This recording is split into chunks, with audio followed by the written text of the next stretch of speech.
Before we start, please make sure to like, subscribe, and share this video with your friends and family. Also, can you please tell me where and what time you're watching? Thanks. It was a cold, drizzly Wednesday night when I clocked in for my shift at Harper's Chicken Shack, a rundown fast food joint on the outskirts of Raven's Shore. The town had always felt strange, too quiet, too empty at night, the kind of place where you could feel like someone was watching, even when no one was there. Maybe it was the old buildings with their peeling paint or the way the streetlights buzzed and flickered, struggling to keep the darkness at bay. The rain painted the pavement in eerie reflections of neon signs as I stepped inside. The familiar, greasy scent of fried chicken wrapped around me, clinging to my clothes, my skin, my hair.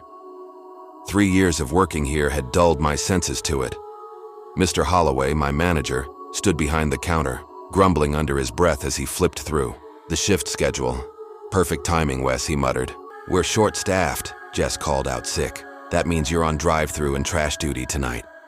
I sighed, tying my apron, like I have a choice. The night started off slow, just the usual mix of exhausted workers stopping in for a late-night meal, teenagers loitering for too long, and regulars who barely spoke beyond their orders. By 10:30 p.m., the rain had intensified, and the restaurant was nearly empty. I took the rare break to wipe down the tables, humming softly, the fluorescent lights buzzing overhead. Then, the front door chime rang. I looked up, and the air in the room seemed to change. A man stepped inside, his presence immediately setting off something deep in my gut, an instinctive wrongness. He was soaked, his long trench coat clinging to him like a second skin, water dripping onto the freshly mopped floor. But it wasn't just the rain-soaked clothes. There was something off about them. Beneath his coat, he wore an old Victorian-style shirt, complete with frilled cuffs like something from a masquerade ball or a funeral procession. It looked completely out of place, like he had stepped out of a different time and somehow ended up here. I forced a smile. "Evening. We're closing soon, but I can take your order if you hurry." He didn't respond right away. His pale, sunken eyes moved slowly, scanning the nearly empty restaurant. When they landed on me, I felt a cold unease crawl up my spine. "What time do you close?" His voice was rough like sandpaper against glass. I hesitated. 11. Last orders in 10 minutes. He didn't move, didn't blink. He just stood there for a moment longer, as if memorizing every detail of the place. Then, finally, he muttered, "Thanks," and walked back out into the rain without another word. As the door swung shut behind him, I let out a breath I hadn't realized I was holding. I didn't know why, but something about that man unnerved me. By 10:50 p.m., I was finishing up my last task, taking out the trash. The alley behind the restaurant always felt different at night. The single street lamp flickered overhead, casting long, shifting shadows. The rain made the pavement slick, the puddles distorting everything. The dumpster loomed in the dim glow, and the shadows around it seemed to stretch and shift in ways they shouldn't. I had just tossed the first bag inside when I heard it. A rustling sound. I froze. Probably just a stray cat. Maybe a raccoon. Then, a whisper. "Fancy seeing you here." A chill raced down my spine. My breath caught in my throat. I turned slowly. He was standing just beyond the dumpster, half hidden in the darkness. The same soaked trench coat, the same pale eyes, but this time he was smiling. And in his hand he held something. A dead raccoon. Its body hung limply, fur matted with rain and filth. My stomach twisted as he lifted it slightly, as if offering it to me. "Thought you might want some real chicken." His grin stretched too wide, his teeth gleaming like a predator sizing up its prey. A bolt of pure terror shot through me. I dropped the trash bag and ran, heart pounding so hard it felt like it might burst from my chest. I slammed the back door shut and locked it, barely able to catch my breath. "Call the police," I gasped. Mr. Holloway turned, taking one look at my face before grabbing the phone without question. I turned back to the window. The man was still there, standing just beyond the edge of the light, watching. Rain dripped from his hair, but he never moved. Then, as the distant wail of sirens broke the silence, he vanished. The police searched the area but found nothing. No footprints, no sign of him. For the next few days, I couldn't shake the feeling that I was being watched. I started glancing over my shoulder when I walked home. Every shadow, every flicker of movement made my heart race. Then, a week later, it happened again. Another cold, rainy night, another closing shift. As I approached the dumpster, my breath hitched. There was something pinned to it, a note. The paper was soaked, the ink smudged, but I could still make out the words, "You can't hide from me." It was held in place by a small, rusted knife. I ripped it down and ran inside. This time, Mr. Holloway didn't hesitate. He called the police immediately. They combed through the security footage and found something, a van. It had been parked across the street, barely visible through the rain. When they tracked it down, it was abandoned in a parking lot across town. Inside, they found costumes, masks, multiple license plates. Whoever this man was, he had been changing his identity, watching, stalking. Weeks passed, and nothing else happened. No more strange men. No more notes. I started to convince myself that it was over. Then, on my last night before moving to a new city, I walked to my car after my shift, finally letting myself feel safe again, until I saw it. Tied to my car's mice, antenna swinging in the cold night air, a fresh raccoon tail. My stomach dropped. My hands trembled as I ripped it off, my breath coming in short, panicked gasps. I drove straight to the police station, heart pounding so hard I thought I might pass out. I never saw him again. But I know he's still out there. And sometimes, late at night when the rain hits the pavement just right, I swear I can hear a whisper in the dark. "Fancy seeing you here."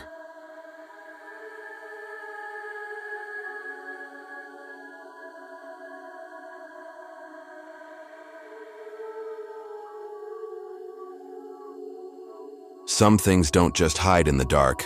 They wait, they whisper, they choose. And if you're hearing this, they've already chosen you. They told me not to take the closing shift, not as a joke, not as some hazing ritual for new employees. They said it seriously, in that hushed, wary way people speak when they actually believe what they're saying. I thought it was just small-town superstition, the kind of ghost story workers tell to pass the time. I don't think that anymore. Because, tonight, I'm trapped inside this KFC, and I'm not alone. It started with a simple mistake. I should have locked the doors right at closing. That's what protocol says. But it was pouring outside, rain hammering against the pavement in thick, unrelenting sheets. I figured I'd give any last-minute stragglers a few extra minutes before flipping the sign. That's when I saw him. At first, I thought it was just some guy waiting for a ride, standing beneath the only working streetlight, in the parking lot. But as I looked closer, I felt my stomach tighten. His silhouette was wrong. His limbs seemed too long, his head tilted at an unnatural angle, like he was listening for something. The streetlight flickered. For half a second, he was gone. Then the light buzzed back to life, and he was closer. I swallowed hard, my pulse quickening. Maybe it was just a trick of the rain. Maybe I was just tired. I shook it off and turned away. The night had been slow, no customers, just the mechanical hum of the soda machines, the fryer's occasional sizzle, and the distant drumming of rain against the windows. I was alone in the store, completely alone. Or at least, I thought I was. As I mopped the floor, I caught a flicker of movement in the reflection of the drive-through window. Someone was inside with me. I spun around, heart hammering. Nothing. Just empty booths, ketchup-stained. Tables and the flickering neon menu overhead. But the feeling didn't leave. That unmistakable sensation of being watched crawled up my spine, sinking its claws into me. To shake it off, I went behind the counter and checked the CCTV monitors. The kitchen cameras showed nothing. The front counter? Empty. The dining area.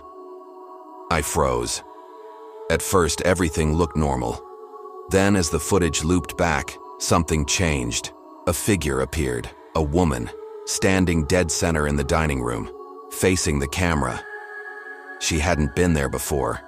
She wasn't moving, she was just watching. The screen glitched, and when the image returned, she was gone. A single greasy handprint smeared across the camera lens. I barely had time to process it before I heard it. Tap, tap, tap. A slow, deliberate sound. It was coming from the back storage room. I swallowed hard. The freezer. I knew it was a bad idea. Every instinct screamed at me to ignore it. But my feet moved before I could stop them, my body acting on some horrible compulsion to check. The moment I stepped inside, the freezer door slammed shut behind me. The air turned ice cold. My breath fogged instantly, my heartbeat thundering in my ears. Then I heard it. Breathing. Not mine. Something else was in here with me. The metal shelves creaked, as if something unseen was moving between them. Then, right against my ear, we never left. I screamed, slamming my fists against the freezer door. It wouldn't open. My pulse pounded in my skull. My breath coming in frantic gasps. Then, a click. From the outside, someone unlocked it. The door creaked open and I stumbled out, gasping for air. But the hallway was empty. No one was there. Back in the kitchen, something caught my eye. Something that hadn't been there before. A small, old-fashioned tape recorder sat on the counter. Its reels were spinning. A woman's voice whispered from the speakers, distorted, warped. "We see you, Evan." My stomach turned to ice. That was my name. They picked you for a reason. I snatched the recorder and stopped the tape. Dead silence. Then, every light in the store went out. In the pitch-black darkness, my phone screen was my only light. Desperate, I opened the CCTV app to check the cameras. They all showed static, except for one. The dining area. The image flickered, distorted, and then I saw it. Every single chair, stacked in a perfect pyramid in the middle of the room. The words "Don't close alone" were scratched into the floor beneath them. And just beyond the frame, the woman from the camera. Except, now she was grinning. I ran to the front door, yanked on it. It wouldn't budge. The lock was gone. My hands shook as I fumbled for my keys. They weren't in my pocket anymore. Then, the drive-through speaker crackled to life. That same distorted voice. "You're not leaving, Evan." The overhead lights flickered back on. And, for the first time, I saw them. Figures, standing all around me, behind the counter, in the kitchen, between the booths. Pale, grinning faces. Watching. Waiting. I didn't even have time to scream, because the last thing I remember was a pair of cold hands gripping my shoulders from behind. Then, everything went black. DC. Next morning, the opening manager found the restaurant completely empty, except for the CCTV system, which was still recording. When they played it back, they saw the moment I entered the freezer, but I never came out. They never found my body. But the inside of the freezer door was covered in scratches, like fingernails clawing to get out. And on the CCTV screen, just before the footage cut out, for a split second, a shadowed figure appeared, smiling, watching, waiting for the next closer. Would you take the closing shift? Because next time, the KFC might not let you leave.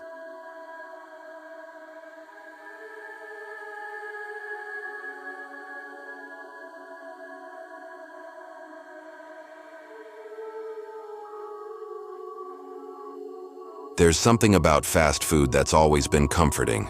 Maybe it's the routine, the familiar taste, the way it fills a need without thought or effort. You don't question where it comes from or who made it. You just eat. I never questioned it either. Not until the night KFC almost ruined my life. It was late December, the kind of night where the cold felt alive, slithering into every exposed inch of skin. The sky was thick with dark clouds, suffocating any trace of moonlight. The air was dense with the smell of melting snow and car exhaust, the remnants of rush hour traffic lingering long after the streets had emptied. My girlfriend Lena and I had barely survived midterms. We were exhausted, running on a diet of coffee and instant noodles, and our brains felt fried, maybe even more than the food we were about to eat. I stood in front of her open fridge, the dim light flickering slightly. "We could cook," I mumbled, but even as I said it, I knew it wasn't going to happen. Lena groaned from the couch.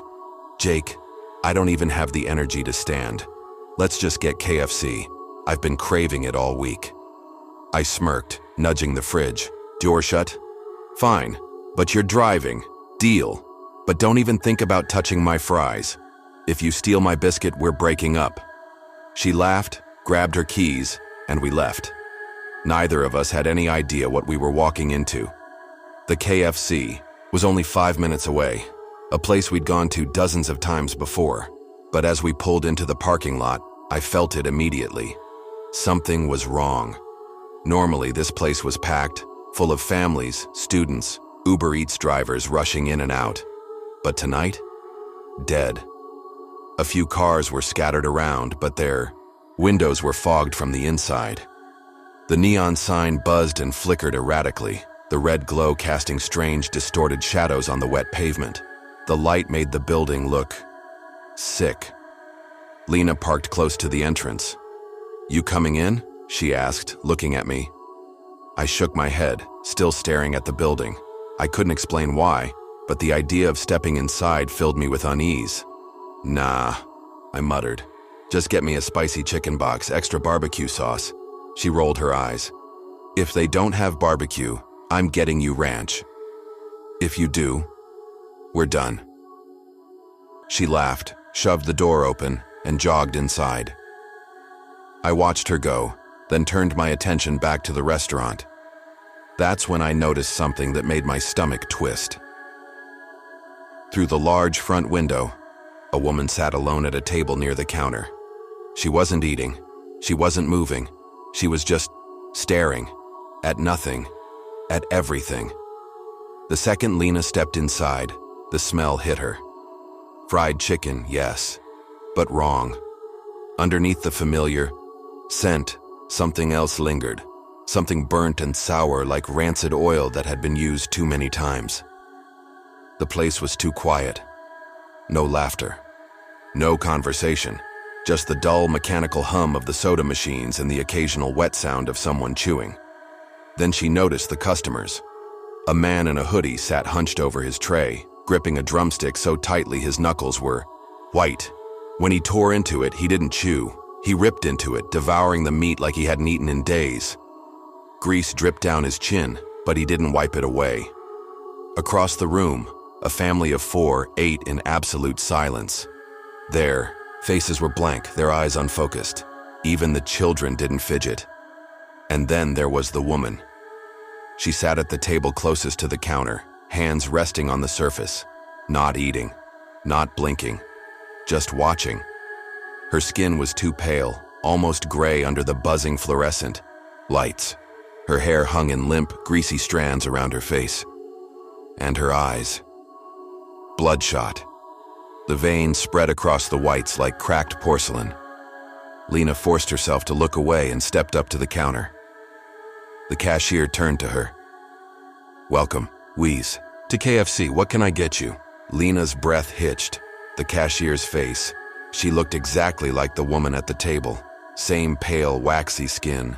Same red-rimmed, unblinking eyes. Same unnatural stillness. Lena hesitated. Her throat felt dry, but she forced herself to speak. A spicy chicken box, fries, extra barbecue sauce. The cashier's face didn't change. That'll be $10.85. Her voice was flat, robotic, wrong. Lena handed over the money, her fingers trembling. She grabbed the bag and turned to leave. Her gaze flicked toward the woman near the counter. She hadn't moved, hadn't blinked, hadn't breathed. By the time Lena got back to the car, her face was pale. I frowned. What happened? She hesitated. I don't know. The people in there. Something's wrong with them. I glanced at the restaurant. Through the glass, the woman was still sitting there, still staring. Maybe she was homeless, I thought. Or maybe she wasn't alive at all. We ate in silence. The food tasted fine, crispy, salty, but something about it felt wrong. Halfway through my sandwich, I realized my hands were shaking. I looked at Lena. Her skin was paler. Sweat dripped down her forehead. She swallowed hard. Jake, I don't feel good. A cold sickness curled in my stomach. Something was wrong. That night my phone buzzed. A text from Lena. Jake, come over, now. I frowned. What's wrong? A pause. Then, my eyes. My skin.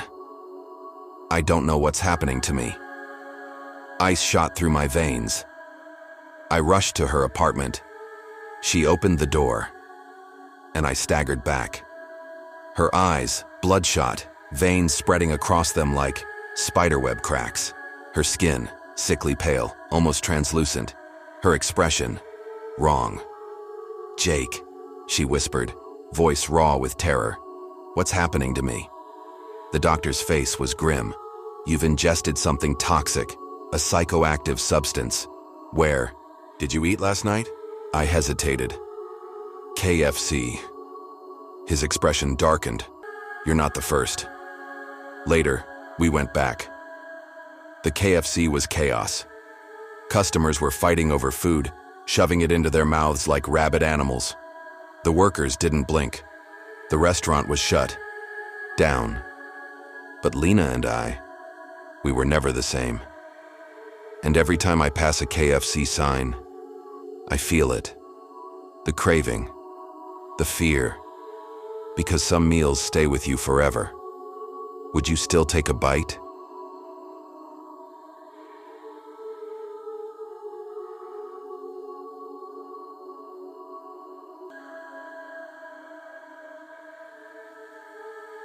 Do you ever wonder how close you've come to death? How many times you've sat just a few feet away from something unspeakable, completely unaware? I do. And after that night, I can never eat at KFC again. That week had been brutal. Working. Customer service at a bank drained every last ounce of patience and energy I had. The same fake politeness, the same angry customers, the same soul-sucking routine. By the time Friday night rolled around, I was running on fumes. But I had a plan. Leave. Town for the weekend, visit my parents. A 4-hour drive wasn't relaxing, but it was better than spending another weekend rotting in my apartment, drowning in Netflix and takeout. I threw a small bag in the back seat, turned on the ignition, and pulled onto the highway.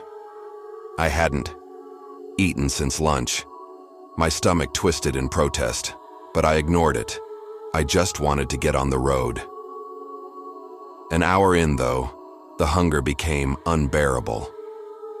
The road stretched ahead, dark and endless. Streetlights were few and far between, flickering weakly as if struggling to stay alive. Then, in the distance, I saw it. A lone KFC, glowing like an oasis in the night. Something about it felt off. The neon sign above the building buzzed and flickered, casting unsettling red shadows on the wet pavement. The parking lot was nearly empty, save for one car, parked awkwardly in the farthest corner. It was facing away, its windows too fogged to see inside. Something about it made me uneasy, but hunger won over instinct. I pulled in. The moment I stepped inside, I knew something was wrong. The air was thick, greasy, but beneath it was something else. A faintly metallic scent, sharp and unnatural. The fluorescent lights hummed, their glow sickly and uneven, casting shadows that twitched and stretched with each flicker. A single employee stood behind the counter. His name tag read Darren. Tall, lanky, dark circles under his eyes like he hadn't slept in days. His expression was hollow, his eyes sunken and unfocused. He barely looked at me as I approached. "You guys still open?" My voice came out louder than expected in the dead silence. Darren blinked at me, then, just for a split second, his eyes darted behind me, like he was checking for something. Or someone. "Yeah," he muttered. His voice was hoarse, like he'd been screaming before I walked in. I glanced over my shoulder. The dining area was nearly empty. A lone man sat in the farthest booth, hunched over a tray, eating painfully slow, like he was trying to make the meal last forever. He didn't look up. In the farthest corner, an old woman sat perfectly still. She wasn't eating, wasn't moving, just staring at the wall with glassy, unfocused eyes. I turned back to Darren. "I'll take a bucket meal and a Coke." His fingers moved slower than normal as he punched it in. "You eating here?" he asked. I hesitated. Yeah, I guess." Something in his jaw twitched. Might be better to take it to go. The way he said it, low, almost like a warning, sent an unexpected chill down my spine. Before I could ask him what he meant, the kitchen door creaked open. A man stepped out, tall, gaunt. His KFC uniform was stained, and his left arm was wrapped in a dirty bandage, the deep red of fresh blood seeping through the fabric. He locked eyes with me. Neither of us spoke. Something was off about his face. His skin was too pale, and his eyes were too dark, sunken deep into their sockets like he hadn't seen the sun in years. Then, still staring at me, he slowly set a tray on the counter. "My order." I forced a chuckle. Wow, that was fast. The man didn't respond, didn't blink, just watched. I turned back to Darren. His hands had gone clammy against the register, and his face was even paler than before. A heavy, suffocating tension thickened the air. I grabbed my tray and forced myself to walk to a booth. Every instinct told me to leave, to run. But I was too stubborn, too hungry, so I stayed. The chicken was lukewarm, the seasoning off. Each bite felt heavier in my stomach, like the food wanted to stay inside me forever. I had barely eaten 2 pieces when the door swung open. A man stepped inside, drenched in sweat. Breathing hard, his coat hung loosely around him, hands buried deep in the pockets. He took a step forward, then another. His boots echoed against the tile. Something about him felt wrong. His eyes scanned the room, slow and deliberate. Then, they landed on me. "You mind if I sit?" His voice was low, rough, like he hadn't spoken in days. I swallowed. Sure." He slid into the seat across from me. The scent of sweat and something rotting clung to him. "You don't seem like the type who eats alone," he muttered. "Just passing through," I said, trying to keep my voice steady. He nodded. His coat shifted slightly. Something metal glinted beneath it. My heart pounded. "Long drive?" he asked. I nodded, gripping my soda a little tighter.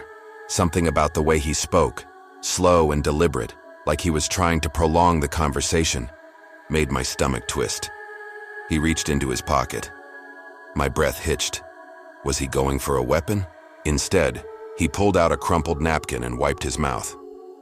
Then, as if remembering something, he reached into his coat again. Something slipped out, clattered onto the table. A bullet. The restaurant fell deathly silent. The man cursed under his breath, snatching the bullet up and shoving it back into his coat. But in that brief second, I saw it. The deep red stain on his shirt. Blood. My pulse spiked. My hands trembled under the table. Then, flashing lights. A police car rolled into the parking lot, red and blue sirens reflecting against the glass. The man's expression darkened.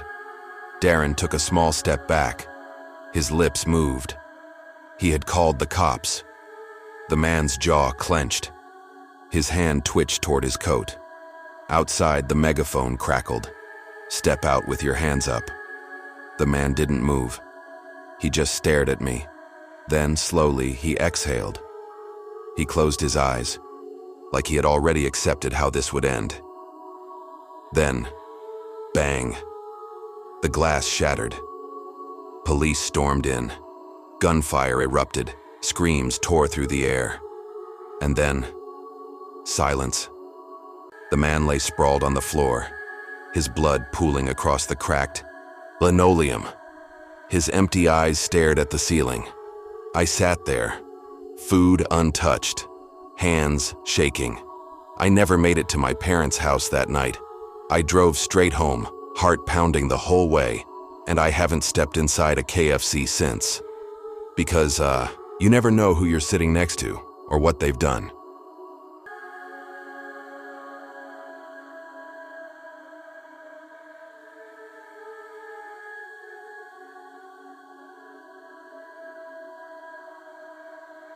They say fast food jobs are dull, just frying chicken, flipping burgers, and cleaning up after customers. But no one tells you about the nights when something walks through the door that shouldn't be alive. No one prepares you for the screams. No one warns you that one shift can change your life forever. And that night, she walked in. She wasn't here for food. She was here for blood. It was a Saturday night at a KFC in Manchester, England. The usual crowd filled the restaurant. Families, teenagers, delivery drivers. The air was thick with the scent of crispy chicken and biscuits, the warm grease clinging to my skin. I had been working here for 7 months, mostly night shifts. By 8 p.m., the dinner rush had died down, leaving a few scattered customers. The lights buzzed faintly. The register beeped in rhythm as I rang up an order. Ethan, my co-worker, was in the back prepping more wings. Our manager, Paul, stood near the register balancing the receipts. Everything was normal until it wasn't. The air changed. I can't explain it, but suddenly everything felt wrong. The warm scent of fried food turned sour, tinged with something else, something sharp, something metallic. Blood. A chill crawled up my spine. I glanced toward the door. Then, bang. The doors slammed open as if the wind had thrown them wide, and she walked in. A woman dressed in white, dripping in red. The fabric of her dress clung to her skin, soaked with something thick and dark. Her tangled black hair stuck to her face, her wild eyes darting around the room like she was searching for something. Or someone. Her chest heaved, her breath ragged. She staggered forward, leaving faint, wet footprints behind her. The entire restaurant froze. No one moved. No one spoke. And then, she whispered, so low I almost didn't hear it. I killed them. My stomach twisted. I killed them both. A cold silence pressed down on the room. She stood there, trembling, her fingers twitching. Then her breathing hitched. She screamed, "Who's next?" And that's when I saw it, the gun in her hand. Everything happened at once. Chairs scraped against the floor. Someone gasped. Paul stiffened behind the register, his hands frozen over the till. In the back, I heard Ethan drop a tray of chicken, the metal clattering against tile. I couldn't move. I couldn't breathe. She took another step forward, the gun shaking in her grip. Her lips curled into a sick grin. "Do you think I won't do it again?" She swung the gun toward the nearest customer, a teenage boy sitting alone in the corner. He flinched, raising his hands. Please," he stammered. Bang! The shot ripped through the ceiling. Glass rained down, the lights above us exploding into sparks. The restaurant erupted into chaos. A woman shrieked, diving under a table. A man grabbed his child and shielded them behind a booth. Someone ran for the door, but she spun, aiming at them. "Don't move," she screeched. Her face twisted in rage. Her pupils were blown wide, her teeth bared. She was enjoying this. And we were trapped. I crouched behind the counter, my heart hammering. Ethan pressed himself against the fryer, his breath ragged. "What the hell do we do?" he whispered. I had no idea. From my hiding spot, I could still see her bare feet, red-stained, leaving a trail of smeared bloody footprints wherever she moved. Where had she come from? Who had she killed? I already knew the answer before I even let myself think it. The blood wasn't hers. I inhaled sharply, and that metallic scent I'd noticed earlier, it wasn't my imagination. It was real. And then she started pacing, muttering. They deserved it. They all deserved it. Thought I wouldn't do it, but I did. I made them pay. Paul swallowed hard. He raised his hands, his voice soft. "Ma'am, please, and what? We don't want any trouble." She laughed, a dry, cracked sound. "You don't want trouble?" she echoed. Then she snapped her head toward him, her gun twitching up. "Then why are you looking at me like I'm crazy?" My stomach clenched. Paul was about to die. He knew it. I knew it. And so did she. Then, a door creaked open. A shadow moved. She heard it too. Her shoulders tensed. Someone was sneaking in through the back entrance.